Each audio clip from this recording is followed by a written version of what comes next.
Hello and welcome back to another episode of Into the 99, where we've got 99 cards because Commander's number one. I am one of your hosts, Daniel. I am here with Sherman. Sherman, how you doing today? I'm cold. I'm sick and tired of winter. Yeah, it was so nice and I I'm just dumped so snow. sick and we went from plus 20-degree weather last week, and in one day went to minus 27 with 30 centimeters of snow. So almost 2 feet. Okay, that's such a drastic swing. Like, my migraines are going nuts. I can't sleep well because of it. How about you? I had such a bad headache the other day because it was like Celsius, at least. It was like a almost 30-degree swing. Like it was like minus 20, Yeah, 23 or 24 to like 10 in a span of a few days. And now it's like back to minus 15. It's yeah, including the wind chill. yeah, it's up and down for sure, and it is tiring to deal with and stuff. I did want to go up play some games this week, but I just at the end of the week I was like, you know what? I'm just relaxing. I did stop out last night. I saw Frank. I was telling Sherman. Frank gave me a bunch of donated stuff to get some to get some nice new decks going. So I'm very excited and yeah, it was really cool to go and grab those. That's the rest of my plan for the day is to sit and go through these cards because it's like a ton of the stuff I didn't buy things from, right? Like Edge of Eternities, all that stuff. So I'm very excited. So again, thank you very much, Frank. That is so cool. I'm so excited. So yeah, that's all I've been like. I've just been all week just like rubbing my hands, being like, I gotta get in these cards. The one of the recent things I wanted to do a episode on a different topic, but Slothy has slipped and fallen. He can't get up. So we no, he's Slothy's just away for the week and stuff. So I did want to chat about something different, but we'll save that for another one. It is it's coming up on the Pride Month event again and everything, and I love the way that they do Pride Month because I think it's very cool, and that's how I build cards. I love to build all of these. I like to build illegal pairings. I think as long as you're being fun, it's pretty easy to convince a play group that it's all right. Like I'm never gonna be able to like convince people that my illegal commanders are dockside extortionist and whatever the blink one is, you know, weathered wayfarer or something. No, yeah. What's the blue blink one? Yeah. You know what I'm talking about, right? I know which one you're talking about. There's so many though. Like such a huge strategy, but like I totally get what you're talking about. Yeah, and it's just I wish that I had the patience to sit and explain to everyone that like, yes, the world won't end if you sit and just tell people, hey, I'd like to try this other commander, I'd like to do this. People are understanding of it. They don't mind. So we got where is my button? The announcement is that they're going to give us a Gilded Lotus for participating in this event. And I just like to build these decks kind of in general anyways. So let me go over to my pop-up. There we go. Sorry. There we go. The Gilded Lotus. So we get a nice Chandra Nissa Gilded Lotus. Gilded Lotus is it's kind of fallen off the wayside. People don't put it in like decks too much, but I still like Gilded Lotus a lot. It's a nice 5 colorless artifact. You get 3. The whole point of the event is that you like everything has partner. It's June 5th to 14th, or if you are like me, it's every day of the year. You just play what you feel like playing because that is the right way to play Magic. And yeah, I really just like the event every time they do it. It makes me pretty happy because it just validates my favorite silly play style of do what you want and people will have fun. So I wanted to talk about, yeah, if you want any of the cards we're about to talk about, by the way, and if you ever want any of these promos and stuff after, you don't get one from the event, you can always go over to our lovely friends here at houseofcards.ca. Promo code IT99. That's going to get you a discount on any of the cards you get. They have a great stock, fast shipping, and they're really nice to deal with. And if you want nice places to put them, like a good old commander tray, you want nice sleeves, you want tokens because you're doing your Adeline deck and you need human tokens attacking everyone, you're going to go to nerdgear.ca. Promo code again, IT99 for any Commander Essential kit, playmats, any of those kind of things. It is really a great company, and I just really like the sleeves. I'm out of their sleeves already. I just put, I think, 25 decks in those sleeves, and I need to do another order again already. It doesn't, it doesn't ever really stop.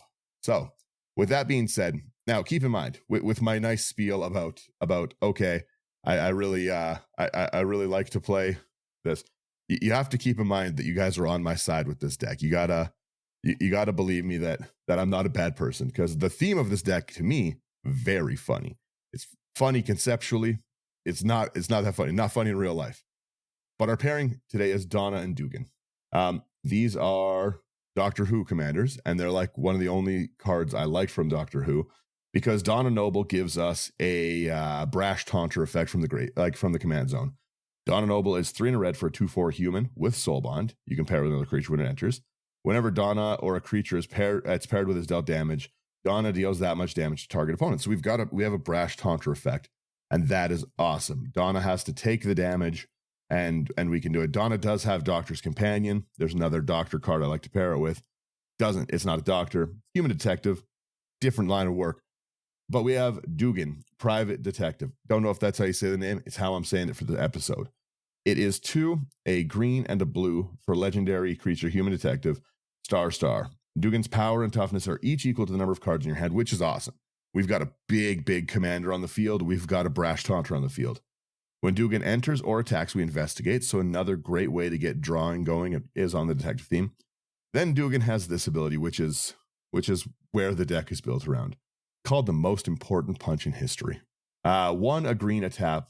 Duggan deals damage equal to twice its power to another target creature. Activate only once.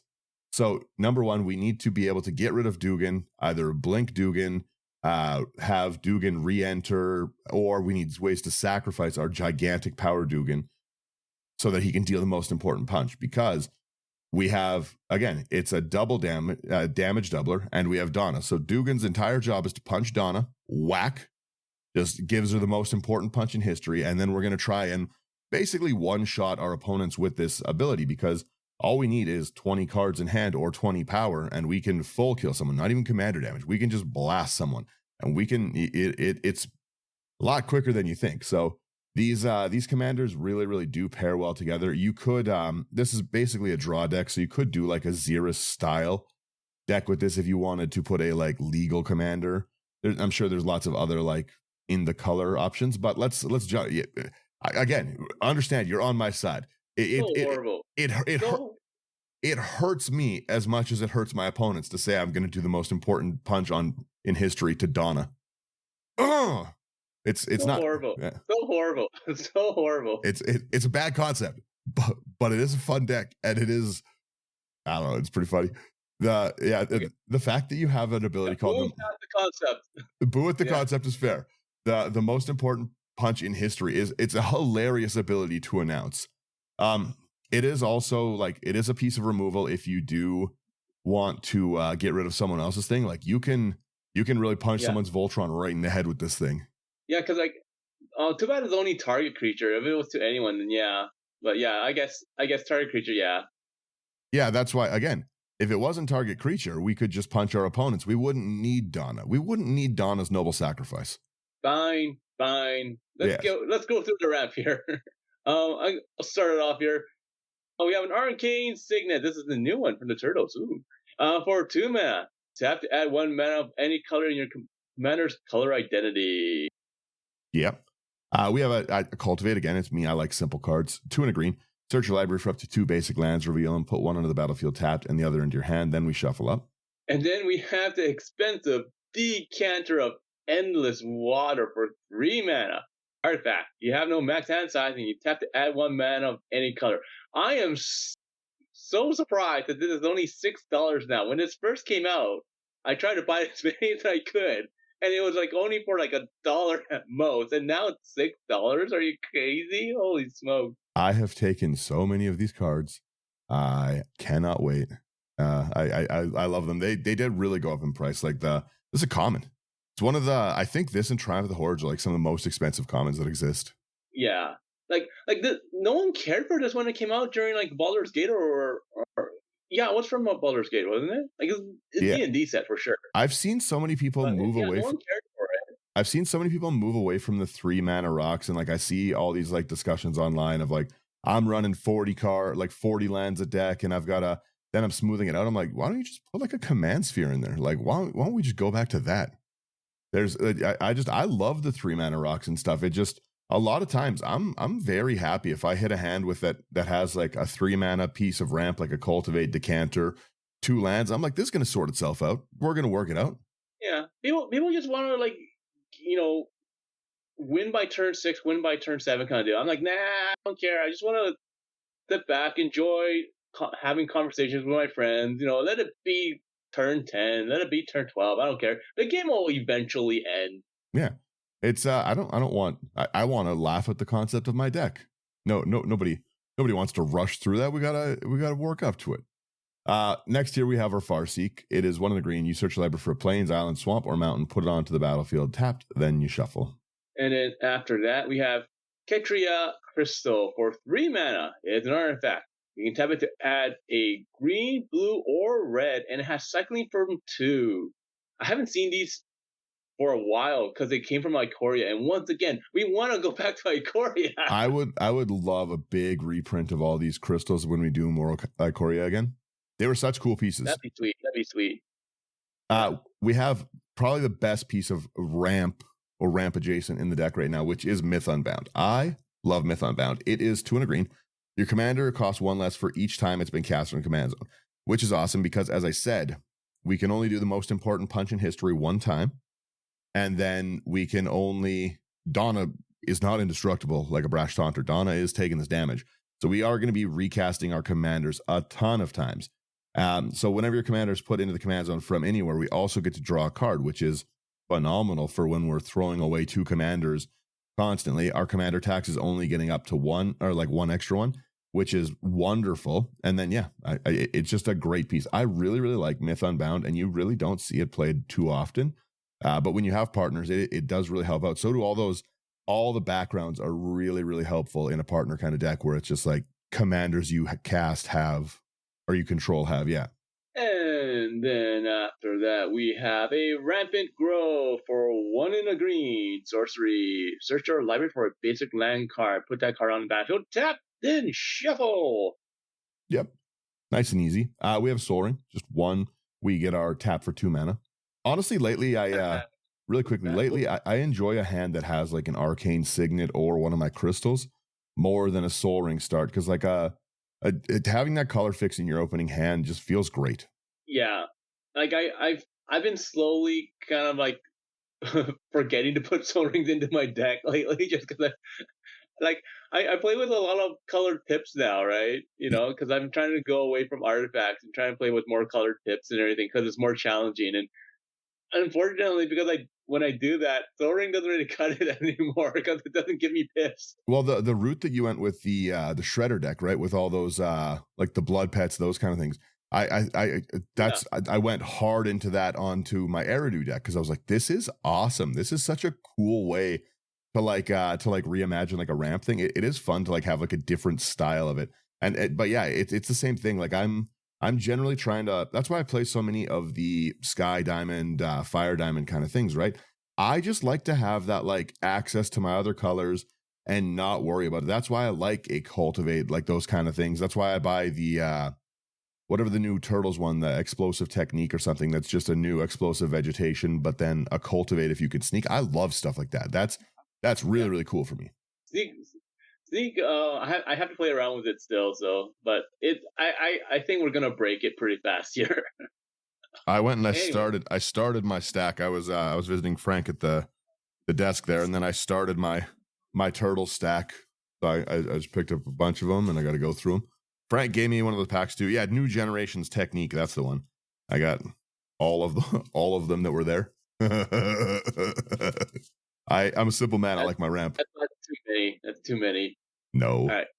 Next one we have, it's going to be Sylvan Scrying for 1 in a green. It's a sorcery. Search your library for a land card. Reveal it, put it into your hand, then shuffle. We, in our lands, generally speaking, it's a draw deck. Reliquary Tower is going to be the most important land you can get in a draw deck. Always. If you can fetch it. If you need to color fix with it, it is what it is, but you want a Reliquary Tower out as quick as possible. Next, we have our Talisman of Creativity, just 2 colorless.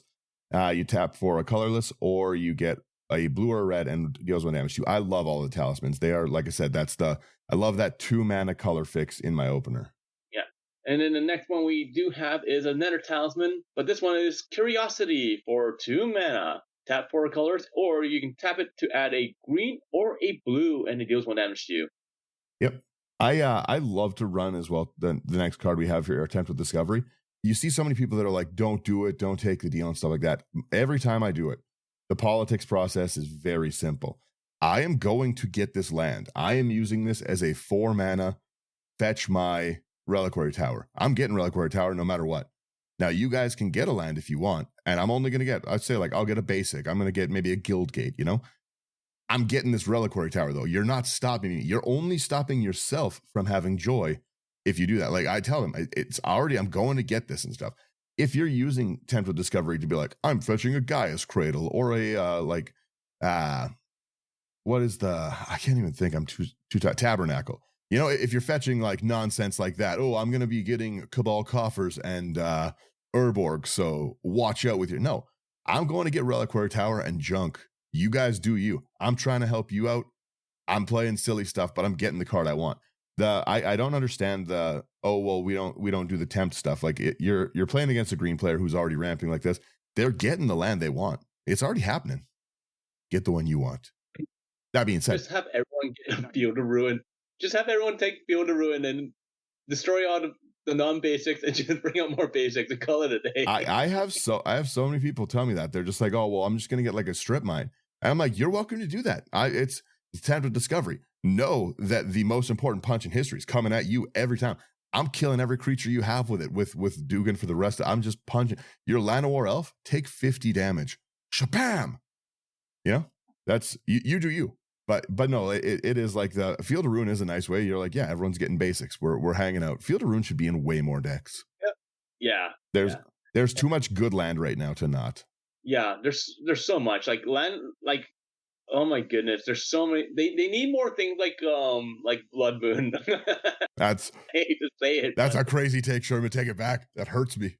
So there's that or more land destruction. I don't know. Like people have to start playing with like land removal. It's getting on a hand how strong. Like if you're the kind of person like, oh, like land destruction is just, it's like we don't need it. No one plays it or anything for a reason. It's like, yeah, but like then you're giving people that have things like Field of the Dead an opportunity to go rampant, right? Yeah. Like you need stuff like that. Someone has a Maze of If. You need to get around it. You need to destroy it. Someone has a Rogue's Passage and their Commanders of Voltron, like 40/40 that's coming to your face. Like, come on. Like you need to have some kind of land destruction. I don't care if it's like 5 or just single targeted. You need something. So if you're playing a Voltron deck and you have nothing to deal with land, a Maze of Ith hoses your whole deck. It just a one piece of utility land ruins your attacker. Yeah, 100%. So it's, but let's move on. Let's finish off the round section. One sec. I didn't even read what Tempt with Discovery is. So it has Tempting Offer, and you should be tempted always. Search your library for a land, any land, put on the battlefield, untapped, let them have access to it. Each opponent may search the library for a land put on the battlefield. For each who does, search their library this way, you get another land put on the battlefield, and each player who search shuffles. So you can end up with 4 lands pretty easy, but you're getting one and the most important land you need. And then after that, we're getting a Thought Vessel for 2 mana. Once again, you have no max hand size and you tap it for a colorless. And that's all of our ramp. Yeah, very, very important to have no max hand size in a draw style deck. Okay, next we have our blink section, and it has 1 card in it because I'm not very creative. So our blink is just Conjurer's Closet. At the end step, we want Duggan in and out every turn so we can keep using that punch if we want to remove things while we build up.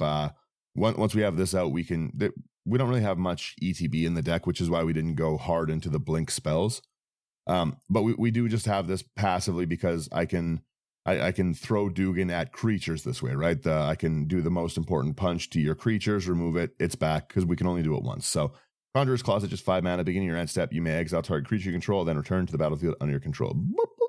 Our next section is draw, and it's huge. And to start off the draw, I'm going to have here is the Alhammer's Archive. I love this card, it's so good. For 5 mana, it's a legendary artifact. If you would gain life, you gain twice that much life instead. And if you would draw a card, except the first one you draw in each of your draw steps, draw 2 cards instead. It's so strong. For 5 mana, it's not bad. Yeah, I like it. The next one's like a third of the whole draw list price, so you could just replace this and really cut this budget down, basically. It's Anvil of Bogarden, and it's an old card, but I really, really like this. It's 2 mana. Each player skips his or her discard phase, so kind of everyone has no max hand size now. During each player's draw phase, they draw an additional card, and then they discard a card. So you just discard 1 card and step. Even if you got 20 cards in hand, we're good to go. Man, oh, such a fun card. Anyways, next one's going to be Body of Knowledge for 3 double blue. It's a creature that's an avatar, has star for power and toughness. So power and toughness are equal to the number of cards in your hand. Nice. You have no maximum hand size, which is also nice. The next part's the fun one. When Body of Knowledge is dealt damage, draw that many cards. So you're going to punch the Body of Knowledge so we can draw a bunch of cards. Duggan doesn't discriminate. He's handing out lefts and rights, just whack. But yeah, that is a good way to double your hand size. It's also another, it's another pseudo of our commander where we care about the number of cards in hand for power. It's kind of a little backup commander if we need to and stuff. And we've got some ways to throw it and deal with its power like that. This is going to be a big power creature, but yes, it's a phenomenal blocker of, I've got a 10/10. Well, I'm holding 20 cards, so go ahead and let me draw more. Oh, me next. Sorry. Next we have our brainstorm. Yeah, it's just one blue. Draw 3 cards, put 2 cards from your hand on top in any order. I saw another thing too recently that's like, people should stop playing this. It's not basically draw. It is draw. You're getting extra cards and you're restacking. They're like, well, you're putting your dead cards on. No, generally speaking, I want to brainstorm in my opening hand and I want to fix my lands. There's no cards in my deck I don't want in my hand. I want all of them. That's the point of a deck where I care about the power and toughness is I want all of them in my hand. There's none that I'm like, put it away. No, I want them all in my hand. There's a color fixer for me. You do it that way. I use it differently, obviously. Like I do use it for draw because I do manipulate the top card of my library quite a bit. But I understand where people are coming from. In the end, who cares? The way that you should put cards in your deck is the following: does this further my goal? And generally speaking, this does further my goal. No. That's what you want to do if you want to be like more competitive or whatever. That's if fair. You want to be a casual player, okay, be like, what does this card do?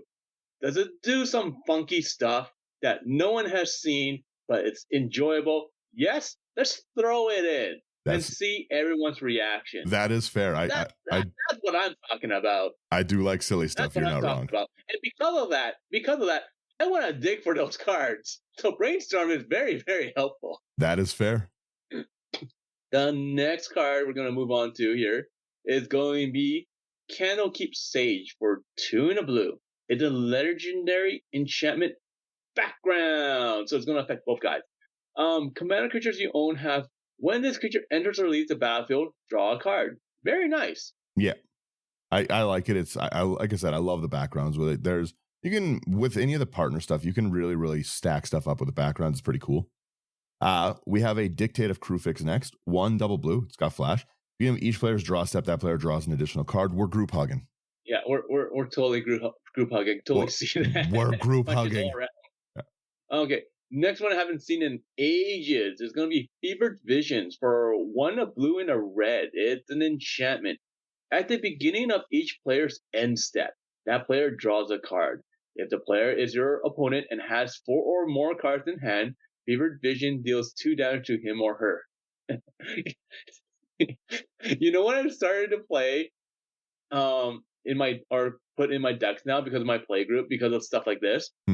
Not because of Fevered Vision, but because we like card draw. We promote card draw a lot. We have a lot of cards that always say like, if no max hand size, we've already covered like a bunch of them. Mm-hmm. I started throwing in Black Vice now. That hurts. That's hurtful. Old card for anyone who's interested. Black Vice is fun. It's they take damage for the cards in hand, right? Yeah. So when it's only a single mana or colorless mana, it's an artifact. It's an old artifact. Basically, they've errated it. So when it enters, you choose an opponent. Okay, and at the beginning of their upkeep, the artifact deals damage to them equal to the amount of cards they have in their hand minus 4. So if they have 7 cards in their hand, minus 4, they're going to take 3 damage. If you have 20, though, you're minus 4. That person's taking 16. If you're sitting there like me and you have 40 cards in your hand threatening to punch the table, and then you don't run removal because you're me, Yeah. Get to my turn. Take 37 damage if you don't mind. Yeah. It's something that my play group has been going on and on and on again. And you can see that in our builds and our deck text and everything. We tend to do this quite often. So I started throwing in a black vice. Like I said, you want to be really good in the game. Part of it's playing to the meta. What an aggressive way to hose your. I was going to say, what an aggressive way to hose your Ristic Study player. Go ahead, draw away. Yeah, 100%. Go nuts. And it's 1? Yeah, for 1 mana. There you go. See, we're group hugging. We're all group hugging around Fever Visions. We have another group hug card. I love to run this card. It's such a secret finisher all the time. It's so fun. Folio Fancies is 1 in a blue. Players have no max hand size. We're helping everyone out, so it gets left alone. XX, each player draws X cards, so it's a phenomenal place to just dump my mana at end step if I haven't cast anything. And it kind of lets me threaten that I have instants and sorceries in hand. I got like 20 cards in hand. Everyone who plays with me regularly knows that I don't. You know I don't have any removal or counter spells, but other people don't know that. So it lets me use that mana that I'm holding up and haven't used yet. But it has 2 in a blue. Tap it. Each opponent puts a number of cards equal to the number of cards in their hand from the top of their library into their graveyard, it's a wonderful like alternate win con that people don't see coming. And it's also great top deck manipulation. If people go and stack their top deck like Sherman likes to do, or they tutor to the top, end step, I'll tutor this. I paid 3, mill those. So frustrating. That's why I like things like Codex Shredder. People just don't expect it. Yep. Well, exactly. It sits there unknown. No one cares about it. No one has any fear about it. And then all of a sudden, just why don't you go ahead and toss that in the grave? It's so funny every time. Just, I tutor to the top. I draw. Nope. Yeah. That's scheming symmetry. Let's do that. Oh, you wanted that? All right. Yeah, let's see what you wanted. Yeah. That's mean. So mean. I've done that only once, and that was it. I'm like, I'll never do it. The person was so salty. I'm like, yeah, okay. That's fair. I respect that. You take us away, Sherman. Sorry, I had something stuck in my throat. Anyway, next card here we have is going to be Font of Mythos for 4 mana.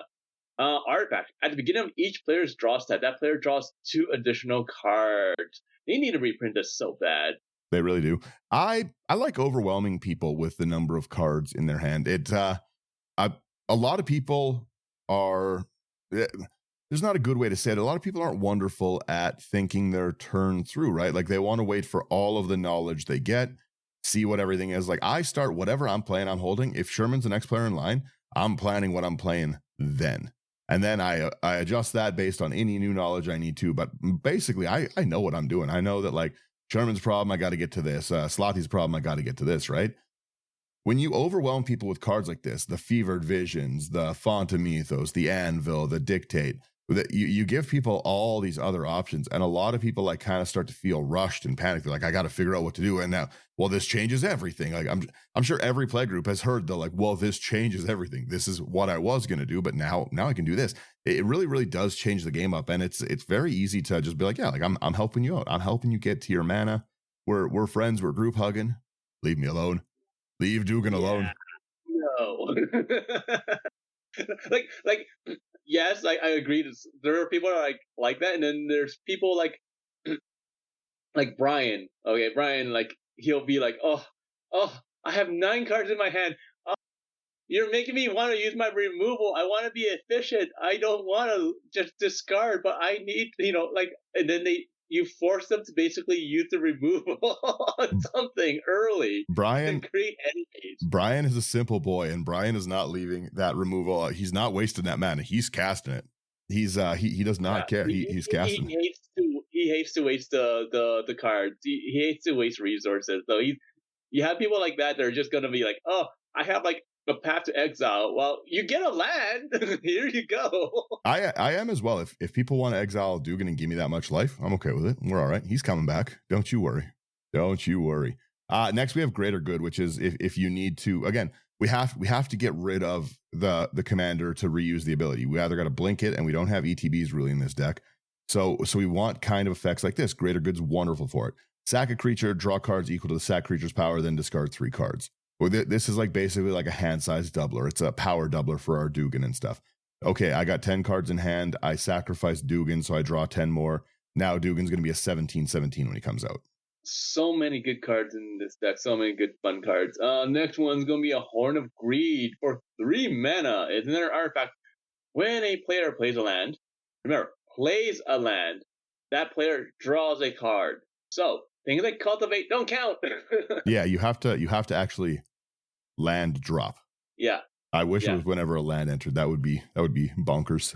It's also a crazy price on a card. It would not be $25. It would be more like an $80 card. When I was looking at what like some of these cards are, I'm just like, what? Why are they all so expensive? I'll throw up like a budget version like I always do, and I'll take some of these expensive nonsense cards out, but they're fun.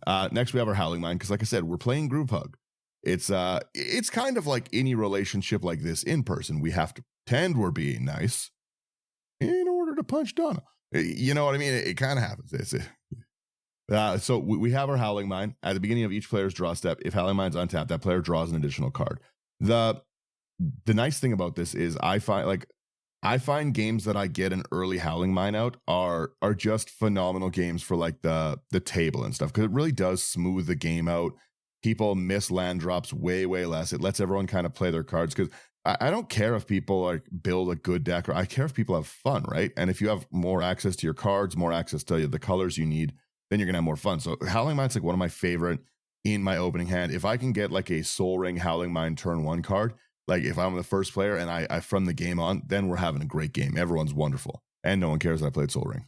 Very, very, very true. After that, we have Tommy of the Crescent Moon for our 2 blue.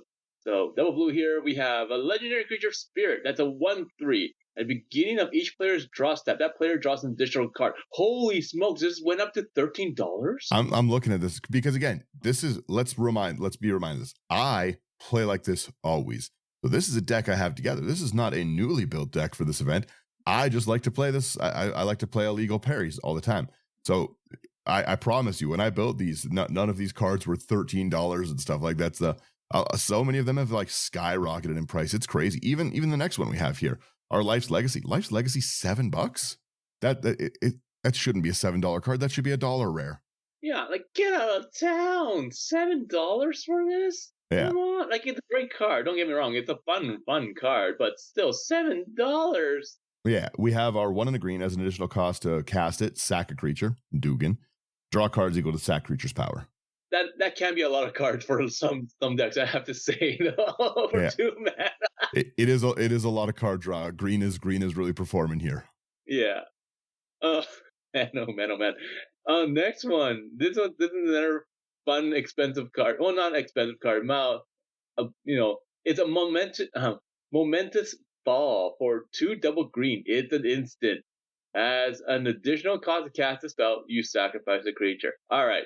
You draw a card equal to the sacrifice creature's power, then you gain life equal to its toughness. That part is what is insane, because you cast it on something that's huge.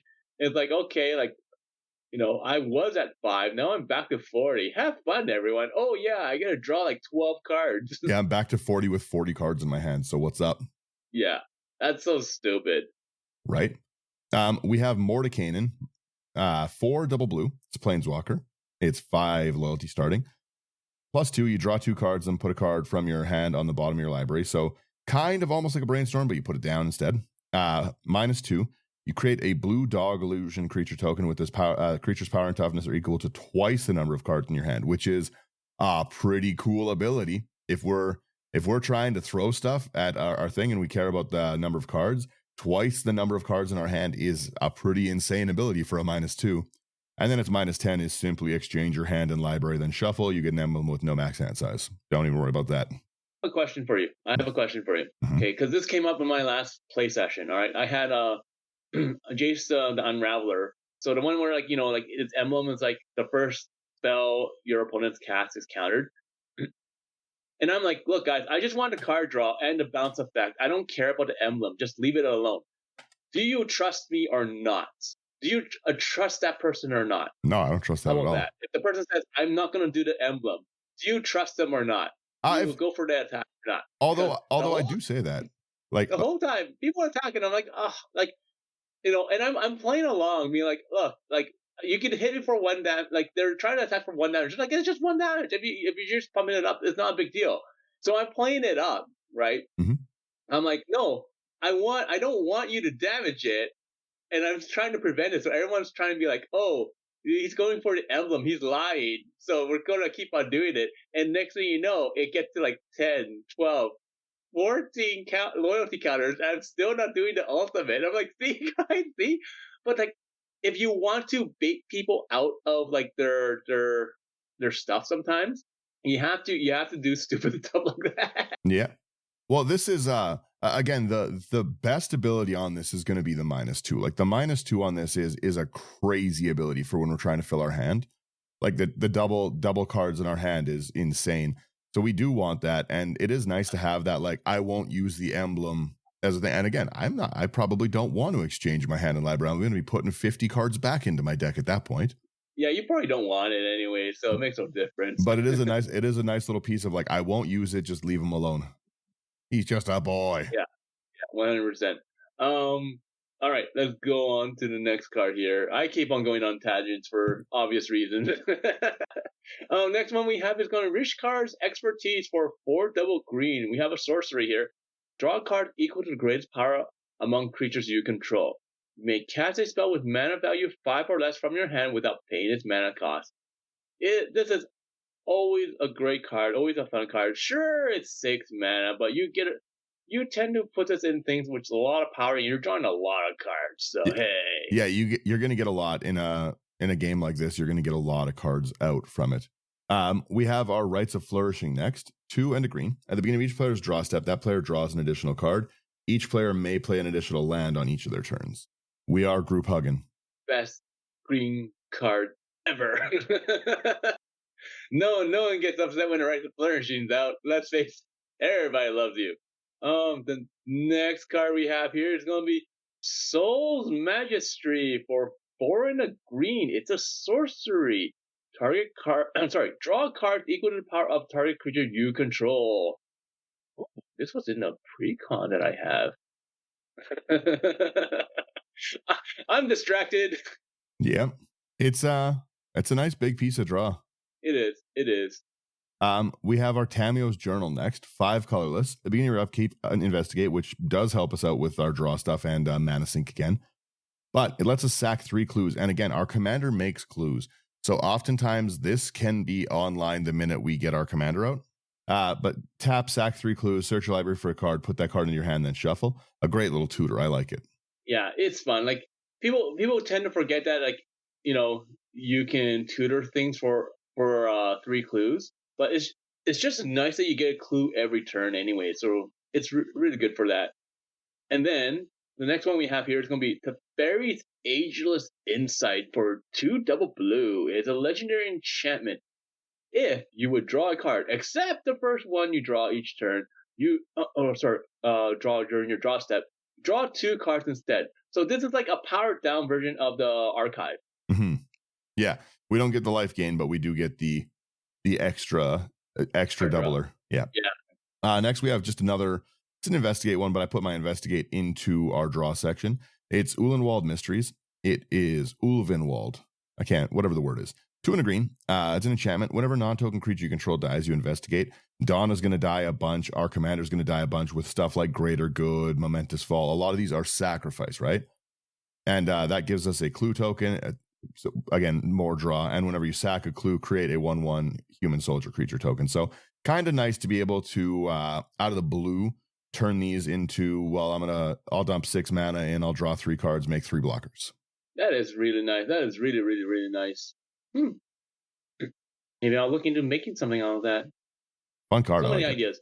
Speaking of ideas, we have the next card, Well of Ideas, for 5 and a blue. It's another enchantment here. When the Well of Ideas enters the battlefield, you draw 2 cards. Then, at the beginning of each other player's draw step, that player draws an additional card. As well, at the beginning of your draw step, draw 2 additional cards. This is a fun card when you can pull it off. Like, It just sucks that it's 6 mana, but still, you can get there. Well, again, the fact that it's group hug, so people tend to leave it alone. It gives us 2 draw immediately, and then in our draw step we get 2 draw going forward. So it is a powerhouse, one of these cards. And in a draw deck, you tend to have a ton of mana because you're not going to miss your land drops. When you're drawing 7 cards a turn and you're not hitting a land, then okay, maybe it's time to increase the land count a little. Not much, just a little. We'll go to 34. Just a little. You and Slavi playing 33 lands. I don't know how you guys can play such a blasphemous deck constantly. That's fair. We've got our windfall next. It's 2 and a blue. Each player discards their hand, then draws cards equal to the greatest number of cards a player discarded this way. That's going to be us. We're going to have the most cards. It's going to be very fun to make people draw 40 cards. It also does make a wild game. I don't, like, again, notoriously, I don't really put a ton of removal in. The next section is removal. There's 1 card in it, and there is a reason for 1 card. So generally speaking, a card like Windfall to me is a political tool. I don't have a way to deal with this, and I'm like, okay, well, like I'll Windfall us so that we can get to it and stuff. I'm trying to trade, like, okay, I know Sherman has answers. Sherman, if I Windfall, can you maybe deal with this? And often, yes, maybe I'm going to get board wiped for it too. But if you don't have answers, you got to make these deals sometimes, right? Yep, 100%. All right, our removal section, Sherman. Yeah. So now we're in removal. We have the 1 card. It's going to be the nice, the strong, the powerful, the big red card, Blasphemous Act for 8 in a red. It's a sorcery. This spell costs 1 less to cast for each creature on the battlefield, and Blasphemous Act deals 13 damage to each creature. It's even more fun when you have your commander Donna Noble on the battlefield. Yeah. This is a 1 mana 13 damage lightning bolt. Power creeps out of control. Yeah, pretty much. Right? Back in my day, lightning bolt was 3 damage. This is such a brutal card with the commander Donna. It's like 13 to like just someone just out of the blue, just cause. 13 while you get your field of tokens wiped, it adds wild insult to injury. It's not only do I lose the creatures, right? Like, not only it already feels bad because it's a pretty safe bet you're killing everything on the field. Our commander, our Duggan, might survive, but it's pretty safe that it's going to wipe the field with everything. But if you're the player that gets that Donna trigger to the face while you also lose all your creatures, that's going to hurt. That's going to hurt deeply. It's personal then. So my suggestion to people, if they're listening, when you have like your play group, like I say, play to your meta, right? If your play group does a lot of things like this, like Blasphemous Act and all that stuff, like a lot of board wipes that deal like damage in that sense, your best bet is to play with silly cards that they don't see. So things like Saving Grace. Okay, Saving Grace is like a 1 in a white. It's an enchantment aura. You can cast it at flash speed, so which is really nice because all you do is you attach it to a creature, and all damage dealt to you and creatures you control are dealt to that 1 creature with Saving Grace on it instead. So you're basically, if you stick it on something that has Indestructible, it's even better. You're saving your board. Yes, right? Saving Grace, a Martyrdom, any of those kind of cards are very cool. Yeah. So, like, once again, you have stuff like this. People constantly play with Blasphemous Act. You know that, right? Start playing to the meta. So, and then you'll see, you might not see success, but those times when you do, it's so much fun. Everyone just remembers it, right? Like they say, 70% of the time it works 100% of the time, right? Right. The I just pulled up on the other screen here. This is a card I think people should play way more. It's Comeuppance. I need such a big stack of it. The 3 and a white, prevent all damage to be dealt to you and planeswalkers you control this turn from sources you don't control. If damage from a creature source is prevented this way, it deals that much damage to that creature. If damage from a non-creature source is prevented this way, it deals that much damage to the source's controller. I love Comeuppance. It is so good. I really, really like it. It's, I attack your board. Okay, well, all your creatures take that damage. I fireball you for infinite. Well, now you're dead. It's playing like those weird cards that no one ever sees is so fun. Yeah, like and those weird cards tend to be so cheap. Like another one I like that's both offensive and defensive in like in the sense, is Dominaria's Judgment, right? That's a two and a white. A card for a two and a white. It's an instant. Until the end of turn, creatures you control gain protection from white if you control a plains, from blue if you control an island, from black if you control a swamp, red if you control a mountain, and green if you control a forest. So Yeah. if you're playing five colors, this is dope. It's so good. Is it situational? 100% it's situational. Do I care? No. Why? Because it's still really fun, especially if you're playing like, this is really effective still if you're in a three color deck. Okay. Three colors, the chances of you, like, you know, stopping something or helping your board state is phenomenal, right? Because they're just missing two colors. Who cares? So, anyways, we go on tangents. You guys love us. I know that. This section's called the next one we got here. It's ways to trigger Donna. None of these really trigger Donna, but Fiend Lash is going to just double up our Donna effect. So it's 1 and red. Equipped creature gets 2/0 in reach.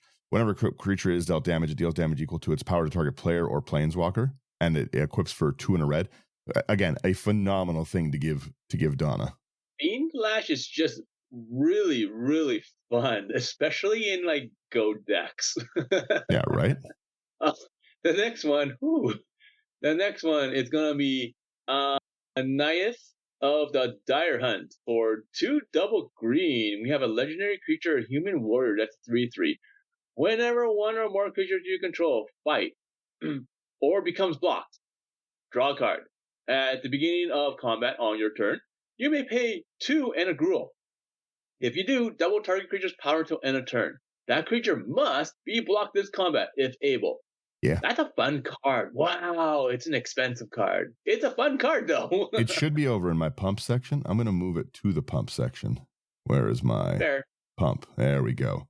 All right, it's over in pump now. Remember it later on. Yeah, pretend you didn't see it there. But the draw is kind of nice. The other nice thing as well is that card is kind of my backup for if somebody gets Duggan in a way I can't get rid of them, like imprisons them by the moon and I can't sacrifice, because I can sacrifice creatures if you Kenriths it or Darksteel it, right? But I can't really, I don't really have a ton of ways around a imprisoned in the moon kind of ability, right? So the fact that I can just sit there and double Donna's power and you must block it, because I do have a lot of power doublers. Like, we can don't get it twisted, Donna can kill people too. Like, not just with the ability. We can pump Donna up enough that either you're going to die to the attack or you're going to die to blocking her, either way. Next, our section is when I draw. So we have Erdwall Illuminator first. It's 1 and a blue. It's a flying spirit, 1/3. Whenever you investigate for the first time each turn, investigate an additional time. Investigate is still my draw, so it's in there. That's fair. The next one is a card I love to play. It's going to be Ethereal Investigator for 3 and a blue. It's a creature spirit. That's a 2/3. That's flying. When the investigator enters the battlefield, investigate X times, where X is the number of opponents you have. Whenever you draw your second card each turn, create a 1/1 white spirit creature token with flying. I like that one. Next, we have Improbable Alliance. We have our Improbable Alliance next. I like this card a lot. I just put it in a lot of decks. It's 1 blue, 1 red. Whenever it's an enchantment, whenever you draw your second card each turn, you create a 1/1 blue fairy creature token with flying, which is great. And then it has 4/1 red, 1 blue, draw a card, then discard a card. I don't ever really use that. It just passively spits out these little fairies for me to block with. After that, we have the Mad Ratter for 3 and a red. It's a creature goblin that's a 1/2. Whenever you draw your second card each turn, create 2 1/1 black rat creature tokens. Nice. Rat Town. We also have our Nadir Kraken. 1 and double blue for a 2/3. Whenever you draw a card, you may pay 1. If you do, you put a 1/1 counter on the Nadir Kraken, and then you make a 1/1 blue tentacle creature token. Again, a great mana dump and a way to fill your board with these little 1/1s, and then the Kraken also becomes just huge. I really, really wish this was a commander, in all honesty. Honestly, would have been a fun it'd be a very fun commander. I think Watcher in the Water is kind of similar, but I don't think really... Watcher in the Water is kind of similar. The only problem with Watcher in the Water is it comes in with 8 or 9 stun counters on it, right? So you have to constantly find ways to either get rid of the stun counters or get to the untap or untapping in the Watcher in the Water. What so a you can remove a stun counter. what a crazy piece of card Right. knowledge to just know that that card does enter with 9 stun counters. What a wild thing that you know off the top of your head there. I love fun card It's like knowledge. 8 or 9 or something like that, dude. Like, I'm sorry. It's really funny. It's Watcher of the Waters, 3 double blue, 9/9 that enters with 9 stun counters. Whenever you draw a card during an opponent's turn, you get a 1/1 blue tentacle creature token. And whenever a tentacle you dies, untap up to 1 target Kraken and put a stun counter on 1 target non-land permanent. It's not quite the nadir, but it's close. Yeah, it's close. Like, because like you're trying to untap it, and especially on an opponent's turn, so you get the tentacles. But still, the fact that you have 9 stun counters, so like it enters the battlefield and it's basically useless, right? It's useless for like until you get rid of these stun counters. So how do you do that? And you're in mono blue. Like if you're in blue white, okay, I can understand that, or even blue black, I can still get past that. But just mono blue is really really difficult. If you're splashed with a green, like you're splashed with a green deck, and Yeah. you have a Seedborn Muse out, it's still obnoxious to get those stun counters off. 100%, yes. Yes. Nine, We're not in any color. We're just in mono blue. yeah, nine is quite the. How many games go to 9, right? Yeah. Like, but that's the thing. That's only if you untap, right? Because like the sun counters go away when you try to untap the Watcher in the water, right? So let's say you have like intruder alarm, okay, and you are able to create a tentacle on someone's turn. Great, that creature comes in, and then you would remove a stun counter, and, and on and on and on, because like, and that would like get rid of it. But other than that, it's like you have to get things like feed from the reel, or whatever. Once again, we're going on. You've got to be tangents. splashed with like white and have solemnity or something. Yeah. Yeah, that's why I said like if we had white. But anyways, the next card we're going to talk about another group hug card here. Yeah, the Bumbleflower group hug. It's even the set symbol from the Bumbleflower deck. Yeah, it was in Bumbleflower. Hence it's group hug, right? It's got to be group hug. It's Psychosis Crawler. It's Insane. for 5 mana.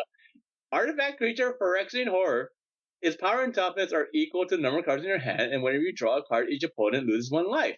Hey, it's group hug because it was in group hug deck, right? That's group hug if I've ever seen group hug. It's what a wild set. Next we have our wizard class. It's 1 blue in enchantment. It's class enchantment. First level you have no max hand size. Great. 2 and a blue to get to level 2. When it becomes level 2, you draw 2 cards, so that's okay. And you can also gain the level only as a sorcery. And then it's level 3 is you pay 4 and a blue. Whenever you draw a card, you put a 1/1 counter on target creature you control, which is great. And that's it for that section. We're on to the next section, which is going to be pump. We're going to pump up the creatures here. Pump up the gem. Pump up the gem. And the first card we got here for pumping up is going to be choose your weapon for 2 in the green. It's an instant. Choose 1. We have 2 weapon fighting. Double target creature's power and toughness until end of turn. Ooh, that's fun. And then we have archery. This spell deals 5 damage to target creature with flying. Okay, but I like the 2 weapon fighting more. Oh yeah. Again, like I said, we can still kill people with Donna. Donna can get pretty crazy. But the ability to double. Yeah. Our next one is another doubler here. We have our exponential growth, which is so fun to cast. If you're sitting there threatening the whole time, if you're threatening like, all right, Brian, you're getting this Duggan punch. This coming to you. Duggan's punching Donna and I'm damaging you. You're like, okay, he has 10 cards in hand. I cast exponential growth. XX green until end of turn, double target creature's power X times. Well, that's a problem. Ooh, sorry. You know what would be fun is Tifa's Limit Break in this deck. That'd be fun because then you could you have the choice of either giving it a +2/+2 or doubling the power or tripling the power. Oh, I didn't even think about that card. That's a great card for this deck. Yeah, that's a fun card. Granted, tripling it costs a lot of mana, or it takes a lot of mana, but who cares? You're in green. Tifa's Limit Break. Tifa's Limit Break. So there's 3 sections. It's an instant, it's a single green. Okay? So should be Somersault for 0. Target creature gets it's tiered. That's what, it's tiered. So at 0, Okay, it's somersault. Target creature gets +2/+2 until end of turn. Then you have meteor strike, which is 2 mana. Okay, so 3 total. Double target creature's power and toughness until end of turn. And then for 8 mana, so 6 in the green plus T, the original spell for green, so 6 double green. Triple target creature's power and toughness till end of turn. Triple, triple. It's so much fun. It's well worth it. Yeah. I definitely have no problem with that one at all. Where's my button? There we go. Yeah, back to that. I've thrown this into the I've thrown this over into our sideboard until I have one to put in. You take our next one here, Sherman. I'm just moving a camera angle around here. All right, no worries. Okay, the next one we have here is going to be Hand of Vecna for 3 mana. Legendary artifact equipment. At the beginning of combat on your turn, equipped creature or a creature you control named Vecna gets +X/+X until end of turn, where X is the number of cards in your hand. Have the equip, pay 1 life for each card in your hand. Oh, at least it has another one that's equip cost of 2. But equip cost of pay. Actually, you know what? That gives me an idea. Oh, That's because I'm trying to build a Mr. Negative deck. okay. I like it. So yeah, I don't mind paying 1 life for each card in my hand if I want to lose life. So actually, that's a nice card. It is. It I is like a that. cool. I like using it in like the Belladross style decks, Belladross, Teval, those kind of things. Yeah. Oh, that's so brutal. Yeah, right. It is very fun. We have next a Intercom Outer Strength. Very fun. 2 and a green. Instant arcane, target creature gets XX until end of turn, where X is the number of cards in your hand. Again, just our ability. Ooh. And then after that we have Jorel. I can't pronounce the second word. Recluse. For 1 and a green. Legendary creature, human druid, the 1/2. Whenever you draw your second card each turn, create a 2/2 green cat creature token. But for 6 mana, so 4 double green. Until end of turn, creatures you control have base power and toughness XX, where X is the number of cards in your hand. A nice pump. It doesn't really change anything for our Duggan, but it does make our Donna huge. Yeah. And like the fact that we're drawing 2 from time to time because we're a group hug and we're creating cat tokens, it's really, really, really nice. Mm-hmm. Yeah, just exactly. It's passive for draw. It's a very low investment of 2 mana, right? We have next Unleash Fury, Exactly. which is our 1 and a red. Instant, double the power of target creature until end of turn. It is a punch card. It had to go in thematically. Oh, so perfect. Okay. Next one we have here is going to be Unnatural Growth for 1 and 4 green mana. So 5 mana total. It's an enchantment. At the beginning of each combat, double the power and toughness of each creature you control until end of turn. This is such a fun card. It's brutal, but it's so much fun. In extra combat decks, it really does just get kind of out of hand. Yeah, it's really, really crazy. But I do like that it triggers. Finest card. Yeah, it's right. It's so cool. It's the fact that it triggers like everyone's turn. That's okay. You don't even look this way for combat. Yeah. I go to combat. All right, my creatures are huge. All right, I'm leaving him alone. He's cool. Yeah. We have next our finishers. This should be our final category, and this is ways to just finish the game out real quick. Obviously, our Donna and Duggan, we can get through with like a commander damage. The commander's huge. We have a lot of ability to nuke people with Donna, but what if that's not working for us? Well, what can we do? Here's our finishers. So let me start us off with Altar of Dementia. 2 colorless, sack a creature, target player puts a number of cards equal to the sack creature's power from the top of their library into their graveyard.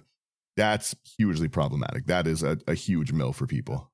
Yeah, that's so brutal. That's so brutal. So they need to reprint that. Altar of Dementia is so good. Mm-hmm. The next one you don't see too often. It's going to be Bulwark for 3 double red. It's an enchantment. During your upkeep, Bulwark deals 1 damage to target opponent for each card in your hand greater than the number of cards in that player's hand. So if I have 4 cards in my hand And Daniel, for some unknown reason, has like 64 cards in their hand. Then I'm taking 60 damage. Right? I think there was an That's errata so on it, brutal. but I have to see quickly. So brutal. Okay, yeah, it is. It is just one target. But yeah, Bulwark is still a very cool enchantment. When you're doing a draw deck and you've got so much sitting there, it is just like a nice, huge nuke at the beginning of your upkeep for everyone. Next, we have a Fateful Showdown here. 2 double red. It's an instant. It deals damage to target creature or player equal to the number of cards in your hand. You discard all the cards in your hand, then draw that many cards. So you wheel yourself away. And yeah, it's pretty cool that way. After that, we have Feed the Pack. For 5 and a green, it's another enchantment. At the beginning of your end step, you may sacrifice a non-token creature. If you do, create X 2/2 green wolf creature tokens where X is the sacrifice creature's toughness. That's really, really interesting. Yeah, so again, we need to throw Duggan away to reactivate the ability, right? Because we can only, like, let's say that we are big enough, we've got 40 cards in hand. We can only do the punch once, then the punch is offline. We have to get rid of that to recast it, but we're kind of dead in the water until, right? Like, we've nuked one player, but everyone's now seen that we're blasting people like this. They're going to come at us. End step, we feed the pack, we make 42 twos. That kind of changes the threat assessment a little. Yeah, 100% it does. We've got a simple fling next. Card. You gotta. It's really fun. So we whap Donna. We kill player 1. We 1 in a red as an additional cost to sack it. Sack a creature, deals damage equal to the sack creature's power to any target. We get a nice 2 for 1. Fling is so much fun. I love fling. Next one we have just as much fun in many ways. Gravitic Punch for 3 in a red. Oh, I could not pronounce that for a second. Sorcery. Target creature you control deals damage equal to its power to target player. The best part is it has Jumpstart. You may cast this card from your graveyard by discarding a card in addition to paying its other cost. Then exile this card. So you get to do this twice. What a threat to I punch. We greatest punch in history. Player 1's dead. Gravitic Punch. Player 2's dead. Well. I cast Duggan and Gravitic Punch again. That's the flavor win in the deck. So good. We have Kazuo's Fury, which is just one of our modal lands. 2 in a red. As an additional cost to sack it, you cast it, you sack it. Kazuo's Fury deals damage equal to the sack creature's power to any target, which is again our wonderful. Again, we're throwing Duggan at people at this point. All right. After that, hopefully you guys can hear me. Yeah. There's some noise going outside my window. We have Master the Way for 3 and a blue and a red. So a sorcery. Draw a card. Master the Way deals damage to target creature or player equal to the number of cards in your hand. That seems interesting. Blast. Yeah. It's like I said, we have a lot of these things. Like, there's a lot of, and we also have a lot of like cool cards like that really, really care about this damage and stuff, right? Like, we can always, if we don't want to just kill someone yet, right? Like, we can Kazuo's Fury Duggan at the Body of Knowledge and, like, draw 40 more cards. And I've got 80 cards in hand. I just want to see how big the power can be, right? We have our Furic Blast next. 3 in a red for an instant. As an additional cost, you sack it. It deals damage equal to the sack creature's power to any target, and you get a draw. And then after that, we have Spiraling Embers for 3 in a red. It's a sorcery that's an arcane spell as well. It deals damage to target creature or player equal to the number of cards in your hand. And our final one, our final card of the day, is the funniest way to kill people. It's 1 red mana, Thud.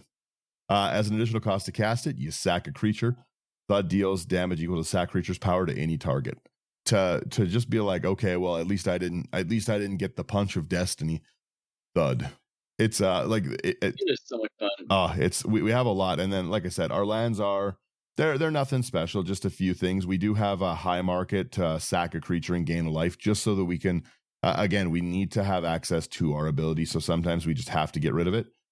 We also have Amir in the Moaning Well, which is another expensive land. You don't need to have that in there, but it's sack a creature, you gain life equal to its toughness. If you can afford one of those, it is a really, really nice card.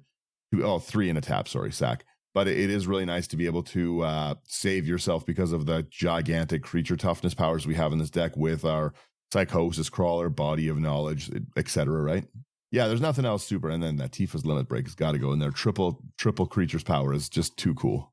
But yeah, that is my illegal pairing deck for the year and stuff. I really like pairing because again, this is it is thematic and stuff. The fact that like we have a card that is able to like nuke our like pseudo brash taunter in it, that gives us like a nice teamer like draw. It's kind of group hug. It's easy to get around. Like the hey guys, let me play. We're having fun. I'm gonna group hug the table a bit because there's a lot of group hug cards, a lot of draw in it.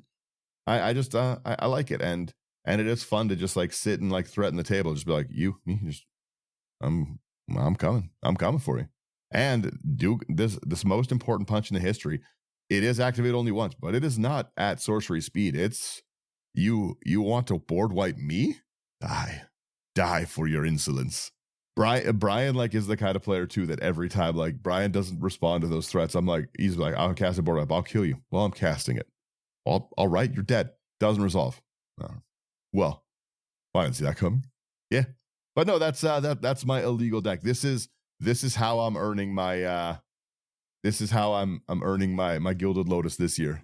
And yeah, that's my story. Sherman, your thoughts on the deck, quick? Overall, it seems like a really, really, really fun deck. Just because, like, like you're threatening everyone. Like when you have things like a brash taunter or a stuffy doll or things like that out on the field, people are always worried. They're always scared, right? And it's just fun because like the damage can come out anywhere, just straight to your face, and you could like die instantly. Like it's almost like almost as just as bad as like infinite combos because you never know when it's coming, right? So, and it's just fun playing like that because people don't really want to attack you, or they have to waste their removal spells on your commander. So like it gives you a chance to bring out things that like people should worry about, but they don't because they don't understand like what your deck is really like doing. And then you have like side things like folio fancies for like or like ultra dementia things like on the side that like can win. So like overall, it's a fun deck. Yeah, like because there's some life gain decks. Sorry? There's some life gain decks you won't get around. Like if somebody's got like 1,500 life or something, like a crazy like you're not gonna Duggan punch them to death with that, right? You need something else to do. No, you're not gonna be the So you definitely have to find other ways. And milling is like one of the best ways to beat someone. So, but overall, like it seems like it's gonna be a really, really, really good time for you. I don't know about everyone else. I have a great time. It's gonna be a good time. I have a good time playing this deck because I like I said, I do play it a little bit like a group hug deck and a draw deck, and I like excess, right? So I'm like I want to have 80 cards in hand, so I'm not ending the game as quick as I can oftentimes. But it's hilarious to be like, I punch your Nyx Bloom Ancient for 15. Yeah, just you get no Seedborn Muse. I will Duggan and destroy it with this, right? Like, because it's fun. The Duggan already is toward creatures, and the Donna is to opponents. Never cross Donna. Yeah, never. Yeah, but yeah, I like it. Yeah, it's like I said, I'll do a budget version of it because there is like a few expensive pieces in there that are easily replaceable with like another a few. There's a few. I'm sure probably if I change 10 cards, I can get this down to like $100. Wink, wink. I have a challenge for all of us. We should build a deck tech where every single card is a reserve list card. You have my attention. Well, because like not every single reserve list card is a strong, powerful card. Like remember like a few years ago, I had to like go through so much trouble finding a mountain goat. Yeah, because it's on a reserve list. It's a mountain goat. It's a single red that's 1/1. It's a goat and it has mountain walk. That's all I wanted it for. Mountain walk. Connor is my brother is making a deck. He's calling it his Reading Rainbow deck. And it's for all the reading the card explains the cards.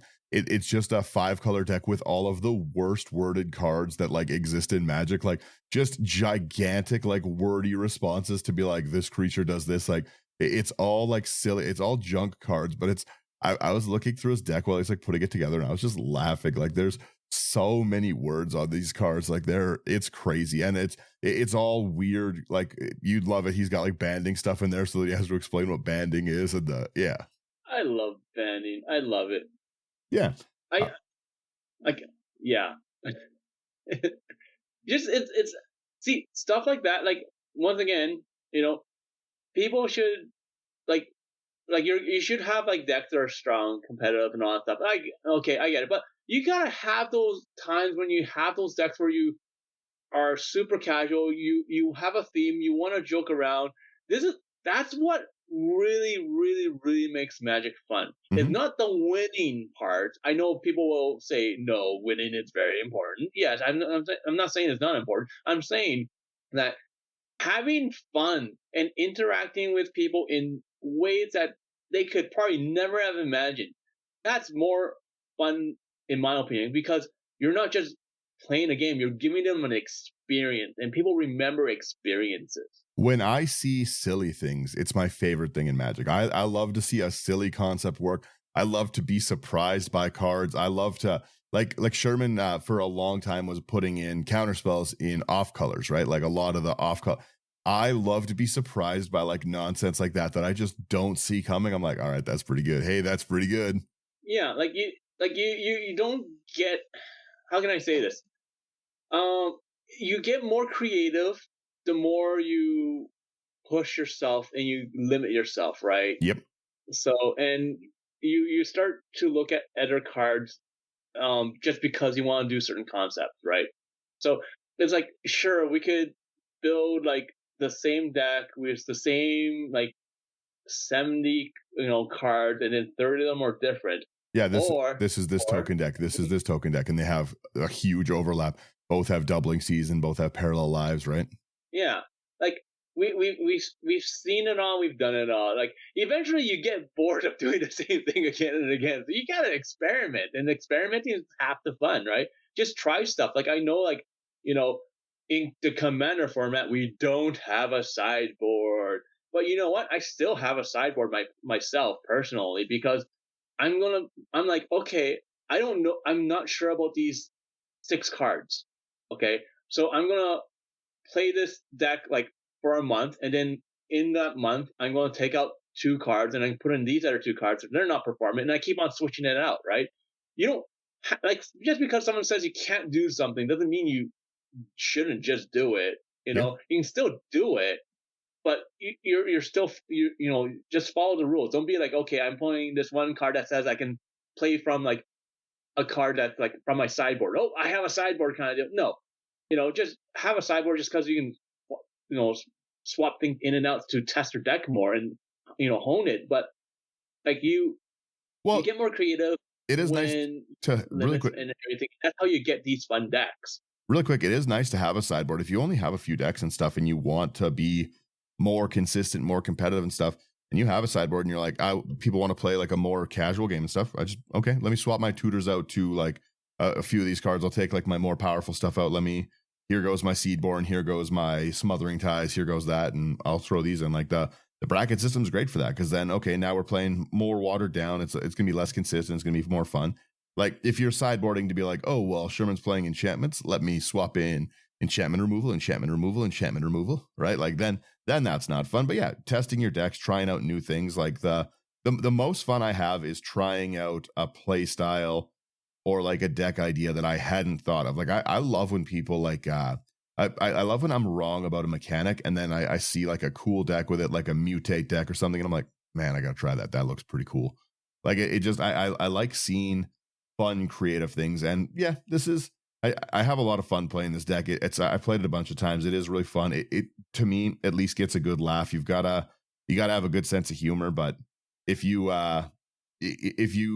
aren't good at like playing with the table and explaining like, hey, like, this is a silly deck, it's not going to be, because like I said, you can't pair these two like overpowered things and then expect that people are going to let you play those things. You got to be reasonable with it, right? Like, but unofficial commanders, illegal pairs, like my Rosie and Mariodoc is still one of my favorite decks. It's so fun to play. It's just a food deck. Like, It's nothing crazy overpowered. I like playing cool stuff. I like playing silly things. I do want to try though. Now that we're thinking about it, I do want to try a Watcher in the Water deck. I don't know how I'd get it to work in a way that makes any sense, but yeah, like I said, like for that, like your best things are going to be like things that untap constantly. So Intruder Alarm's your best bet, things like that, right? But there's like nothing really that just removes the counters off the bat. I guess you could go into like blue has a lot of artifact, and you could like artifact search. You could like go and try and get your Sundial of the Infinite so you can end the turn before those counters are put on in the first place. But it's a lot of hoops to jump through simply to get a 9/9. I think you can just get a 9/9 for better. Like even if you do the Sundial, like because it's an ETB, right? So like it doesn't really matter for that. All you care about is like finding ways to untap on your opponent's turns. That's actually the best way in my I like to believe the best way to do it, right? Is just finding ways to untap on your opponent's turns constantly. So you're looking for things like like that you normally would use for untapping. So like things like lawful or like the Fate Stitcher, things like that, right? You're just like tap to untap, target creature or permanent, blah blah blah. So like you treat them as like sort of like ramp cards at the same time because you can untap like artifacts and everything, and then on everyone else's turns, if you have time, you can just try to untap during their turns to get the 9/9. Yeah, but it's just the fact that like you don't really care that like you shouldn't have to care that your commander's untapped. It's like how can I abuse it while it's tapped? That's probably a better way of doing it, right? So you have things like Throne like of the Promise, whatever. I can't remember what it was like, but like it's a artifact from Amonkhet, where like for each creature you have that's tapped, your opponents take that much damage, right? Oh, throwing the god throw, yeah. Great for like kind of like mana dork deck, like Raga Draga, for example, right? You just tap all your mana dork, and then everyone's taking like all a bunch of damage. But like just finding things like that is probably more helpful, or like things like False Floor, where like actually wait, that's for tapped creature to destroy. Never mind. Anyways, we could tangent this one for a while. Let me hit our music here. If you like any of these cards that we were just talking about and you want some of the more expensive stuff, go over to houseofcards.ca, promo code IT99. It's going to get you a discount. You're going to be able to find all these Anvil, Bow Gardens, and other fancy reserve list cards you want, as well as any of the other newer kind of things. If you like getting cards, then it's a great place to go. Promo code IT99 is going to get you a discount. And if you want cool spots to put these, great sleeves, great play mats, home for your play mat sanctuaries, and like I love the little like commander zones, like the essential kits are so good. I really enjoy drawing. I'm not good at drawing, but I do love to draw with the dry erase tokens. Pretty fun. So yeah, if you ever want any of those things, go over to nerdgear.ca. Promo code IT9 is going to get you a discount there as well, and it's another great company to support. So I've been more than happy. They're nothing but good people over there. So it is wonderful, and their sleeves just are phenomenal. I really like them, and I need more of them. And then yeah, last but not least, like, share, subscribe. It really does help us out. It helps us get noticed. People can see more and do more. Thank you guys for listening. And if you want to directly support us, Patreon's a great spot to do it. Come over. It's join for pretty much as little as $1. Come hang out with us, build decks with us, chat spoilers. And yeah, thank you so much, everyone. Have a wonderful week. You get the music.